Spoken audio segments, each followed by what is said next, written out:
Paddy Upton, the former mental conditioning coach of the victorious Indian cricket team which won the World Cup, speaks about a very interesting incident concerning a very talented young batsman.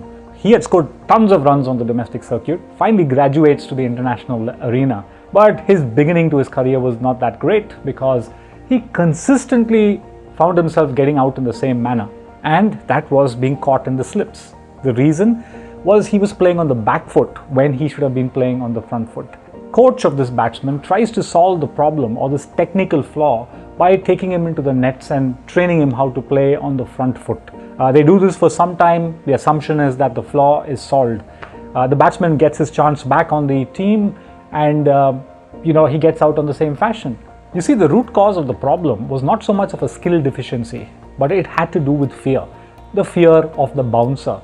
As a result, the batsman was by instinct going on the back foot.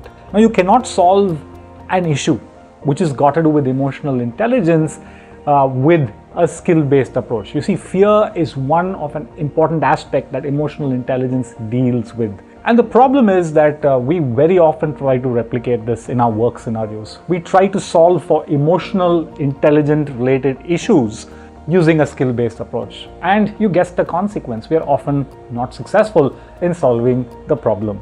The point is, we have never been taught, either at school or at college, about how do you deal with emotional intelligence. And as a result, we don't know how to practice this. Hey, at Ergos Mind, we are extremely happy to tell you about a very special intervention that we are launching, which deals with precisely this important subject of emotional intelligence. It's called the Emotionally Intelligent Leader. Do watch this space for more information.